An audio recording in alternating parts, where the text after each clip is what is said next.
Hey guys, hope you're well. Izzy here from Three Kings. I'm going to be coming to you guys with a set of tutorials on how to use MyProsperity.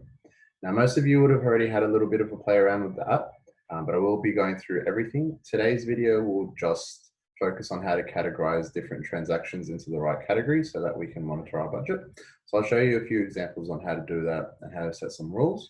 And then if there are any other things that you guys want covered, please let me know. I will be releasing a list of all the videos that I'll be recording, but if there's a specific topic that's not covered in those, just let me know and I'll go ahead and record one for you guys as well. So I'm just going to start off by sharing my screen. Hopefully you guys can see that. So if you haven't had a look at the wealth portal as of yet, this is essentially what it will look like. Now this is just a demo account and it does have quite a few assets and liabilities in there, and a lot of it has been already set up. Essentially we do want all of you guys to have your priorities in here and some goals as well, but that will be covered in another topic. For today's purposes, we're going to be focusing on cash flow and going through the transactions.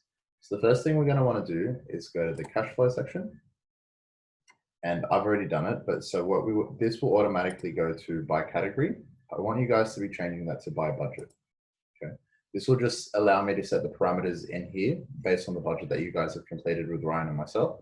So we know what you guys should be spending, and so we can compare that to what you're actually spending. So if we have a look at our expenses, there will always be some in ungrouped. Now what I'm going to require from you guys, I'm going to be setting a to-do in all of your wealth portals, probably once a fortnight, just for you guys to be able to log in here and just categorize some uncategorized or ungrouped expenses, because a lot of them I won't be able to know exactly what they are. There is an option to hide transactions too, so that'll be covered as well, just in case that you guys want to do that. So let's crack on. So if we go into the ungrouped, for example, let's have a look at healthcare and medical.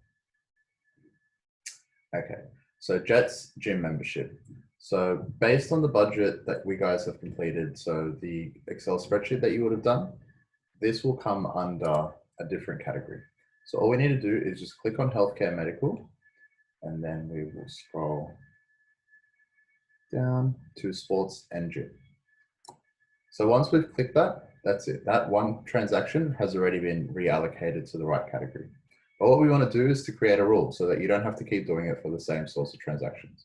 So what this will do is every single time there's a similar sort of transaction from the same place, so Jet's gym, it will automatically pick up that is sports and gym and automatically categorize that for you guys. So we'll just click on create a rule. It'll open it in a new tab, and then we can just close the other tab once we're done. So we want to be moving Jet's gym from healthcare and medical to sports and gym. Cool. All we need to do here is click next. It'll try to find any other transactions. And in this case, in this reporting period, there weren't any. This might be a monthly one. It is. So because I was in the last 30 days, there would only be one. But if we were looking at sort of like a quarter view or a yearly view, there would be other transactions that it would match it to. Cool. So we'll just click confirm. That'll just be updated. And as mentioned, you can just close that other tab because everything will now be fresh here. And we'll go back to our wealth portal. If we go back into cash flow and go into expenses, you can see that that will no longer be here. It was under healthcare and medical. And where it will actually come under is personal and medical here, sports and gym. So the reason why these groups are called this is because that these actually align with the categories inside the Excel spreadsheet that you guys have completed, sorry. So that way we can actually know exactly which categories fall under which group. So the sort of templated one that it came with the app wasn't 100% matching to what you guys have filled in. So I've gone ahead and changed all of the categories for you so that you didn't have to do it, just so that it can align a bit better. Cool. So then after this point, what I'll be doing, you can see here, it's gone back to by category. We need to always be in by budget view. We'll just change that across.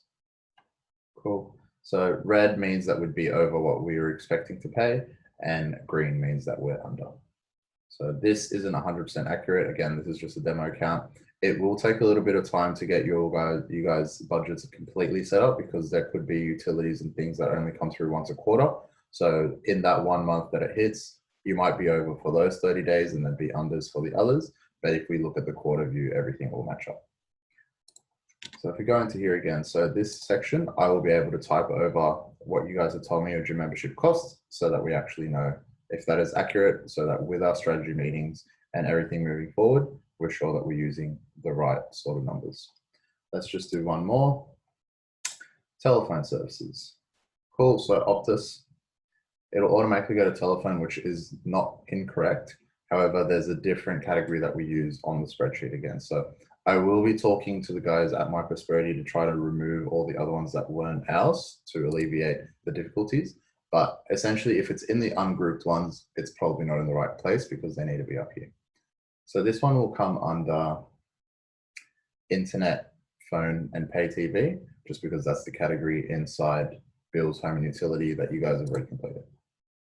Again, we just want to create a rule just so that we don't have to keep doing it for the same sort of transactions over and over again. Don't need to do anything here, just click next. This will just be for 30 days, so there might not be any. Cool, there were a couple of other ones. So it will tell you which other ones it will automatically recategorize. And as long as you're happy with that, if it's the same place and stuff, it's good.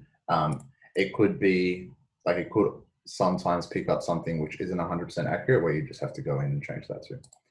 But that's quite rare. We'll just click confirm. It has created another tab again. With this app, guys, it just doesn't like it when you're working on multiple tabs. So the most recent one, please make sure you're only working on that. Otherwise, some of your work can not be saved. Back to Wealth Portal. Let's just see that that's worked. Okay, we're on the budget view, which is good. So just remember to be checking for that as well. And make sure you're not by category. Let's go into here. Awesome. So that Optus bill there has come into the right place, which is great. The other two will also do it. Just takes a little while because that wasn't the one that I manually clicked create a rule on.